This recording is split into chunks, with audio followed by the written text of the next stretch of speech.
Panorama group, जो सोचता है वो करता है। राजद और कांग्रेस के बीच राजनीतिक प्रतिद्वंदता हमेशा चरम पर रहती है। दिल्ली विधानसभा के चुनाव में कांग्रेस ने एक भी सीट राष्ट्रीय जनता दल को लड़ने के लिए नहीं दी।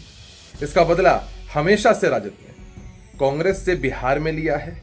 किस तरह का व्यवहार किया है, कांग्रेस पार्टी को हमेशा अपना पिछलग्गू बनाकर रखा है। कल वो कह रहे थे कि कांग्रेस पार्टी आरजेडी को कमजोर करना चाहती है।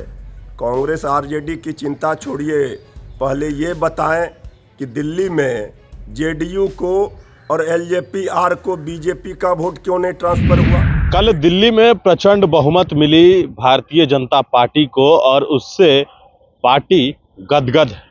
प्रधानमंत्री नरेंद्र मोदी मुख्यालय पहुंचे और वहां से उन्होंने संबोधन भी किया।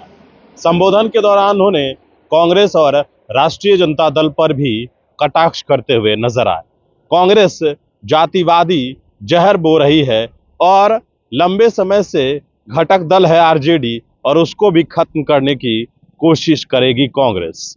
यह बात प्रधानमंत्री नरेंद्र मोदी ने कल अपने भाषण के दौरान कहा, जिसके बाद से अब बिहार में सियासत शुरू है। इस बात को लेकर राष्ट्रीय जनता दल ने कहा है कि आखिरकार देश के प्रधानमंत्री नरेंद्र मोदी को यह जवाब देना चाहिए कि जिस कांग्रेस पर आप कह रहे हैं कि पार्टी को खत्म करती है, तो आपके साथ जनता दल यूनाइटेड और लोक जनशक्ति पार्टी रामविलास के जो चुनाव लड़ रहे थे वो दोनों सीटें हार गए। आपका वोट उनको ट्रांसफर क्यों नहीं हुआ, लेकिन आपने उनका वोट ले लिया। ये बात जो है वो राष्ट्रीय जनता दल कहते हुए प्रधानमंत्री नरेंद्र मोदी पर नजर आ रही है। तो वहीं जनता दल यूनाइटेड की अगर बात की जाए तो जेडीयू कांग्रेस पर ही हमलावर नजर आ रही है। जेडीयू ने सीधे तौर पर कहा है कि राष्ट्रीय जनता दल हमेशा कांग्रेस को अपने पिछलग्गू बनाकर रखती है। राज्य में जब भी कोई चुनाव होता है तो कांग्रेस को सीटें मिलती है, हालांकि कांग्रेस हार जाती है, वो अलग बात है। लेकिन यह बातें जो है वो जनता दल यूनाइटेड कहते हुए नजर आ रही है कि पिछलग्गू बनाकर रखती है राष्ट्रीय जनता दल कांग्रेस को। अब दोनों तरफ से क्रिया और प्रतिक्रिया जारी है, दोनों बयानबाजी जो है वो कर रहे हैं। हालांकि जेडीयू चुनाव हारी है, एक सीट मिला था दिल्ली में और वो सीट भी जेडीयू हार गई। लोक जनशक्ति पार्टी रामविलास की अगर चर्चा की जाए तो उसको भी एक सीट मिला और वो भी एक सीटें हार गई है। लेकिन नीतीश कुमार और चिराग पासवान क्या करेंगे, ये सवाल अलग है। लेकिन प्रधानमंत्री नरेंद्र मोदी ने कल जो कांग्रेस और राजद पर कटाक्ष किया है, तो उस पर जेडीयू और राजद की क्या प्रतिक्रिया है वो आप खुद सुनिए। राजद और कांग्रेस के बीच राजनीतिक प्रतिद्वंदता हमेशा चरम पर रहती है। दिल्ली विधानसभा के चुनाव में कांग्रेस ने एक भी सीट राष्ट्रीय जनता दल को लड़ने के लिए नहीं दी।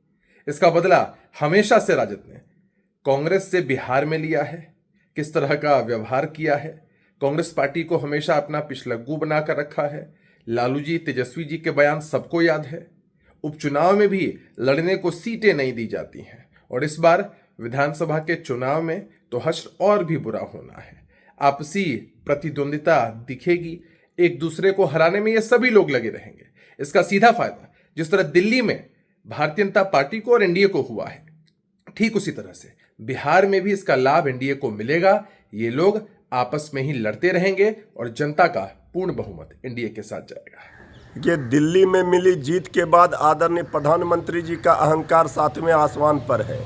कल वो कह रहे थे कि कांग्रेस पार्टी आरजेडी को कमजोर करना चाहती है। कांग्रेस आरजेडी की चिंता छोड़िए, पहले ये बताएं कि दिल्ली में जेडीयू को और एलजेपी-आर को बीजेपी का वोट क्यों नहीं ट्रांसफर हुआ। जेडीयू और एलजेपी-आर का वोट तो बीजेपी ने ले लिया।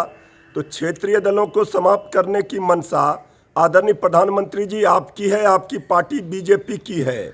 आप तो सहयोगी रहते हुए जेडीयू के साथ अरुणाचल प्रदेश में उनके 5 विधायकों को तोड़ लिए थे। तो क्षेत्रीय दल भी अब सावधान हो जाएं, बीजेपी की मंशा समझ लें, वो क्षेत्रीय दलों को समाप्त करेंगे। जेडीयू एलजेपी-आर के लिए ये है। यहाँ कांग्रेस आरजेडी का हाथ और गला नहीं, दिल मिला हुआ है। इसकी चिंता प्रधानमंत्री जी छोड़ दीजिए।